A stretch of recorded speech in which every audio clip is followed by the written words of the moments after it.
Aime beaucoup le Tour de l'Avenir. Alors, je vous aime beaucoup, mais néanmoins, je vais vous tourner le dos, parce que quand on est face à ça, on n'a qu'à se prosterner, et ça aurait été une faute de rester à l'intérieur. Quel décor d'exception.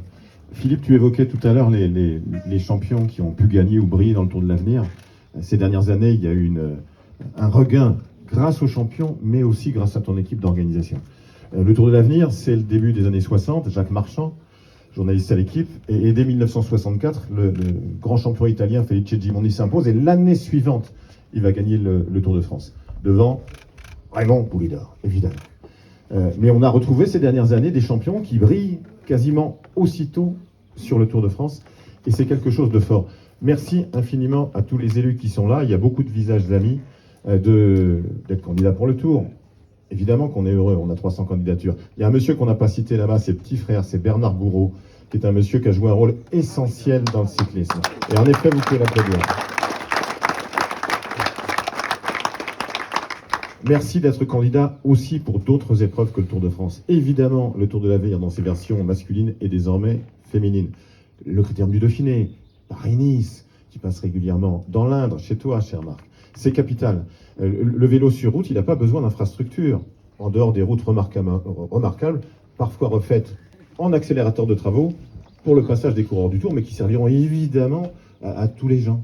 Et merci encore, Martial, parce que c'était juste exceptionnel, les 130 km que tu as fait. Évidemment que ça n'empêche pas de chuter quand il y a un imbécile qui pense qu'il est plus important que le peloton et qui prend une selfie, mais en revanche, c'est un élément de sécurité capital. Donc, il y a une très belle équipe.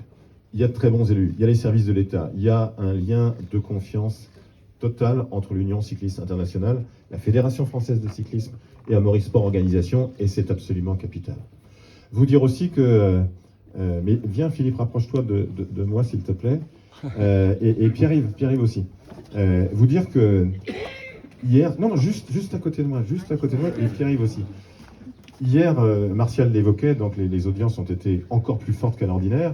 Et je voulais dire à Martial et à Jean-Marc Payex, avance un peu aussi Jean-Marc, s'il te plaît, mettez-vous côte à côte, s'il vous plaît, que l'arrivée au Béthai, hier, à Saint-Gervais, face au Mont-Blanc, à Saint-Gervais-Mont-Blanc, en Haute-Savoie, c'est donc 8 700 000 téléspectateurs sur France 2, c'est la plus belle audience, la plus forte audience de 2023, c'est la plus forte audience de la décennie, c'est la plus forte audience du siècle.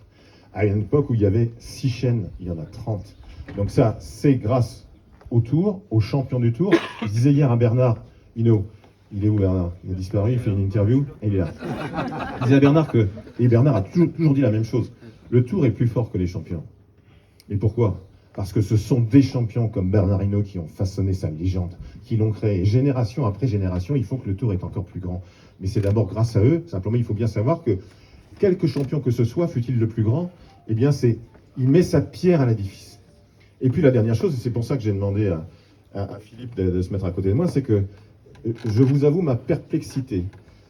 Quand nous venons pour la conférence de presse du Tour de l'Avenir, je ne sais pas s'il est heureux ou s'il tremble. Mais je voudrais qu'on fasse un selfie, parce que je parlais de ta très belle équipe, simplement pour vous dire, vous apprendre et te confirmer, Philippe, que l'année dernière, pendant cette même conférence de presse, il y avait un garçon qui s'est exprimé, qui s'appelle Félix Griffon, et désormais, il fait partie de l'équipe d'ASO. Donc voilà, si tu as besoin du nom des coupables, c'est Pierre-Yves et moi. Merci.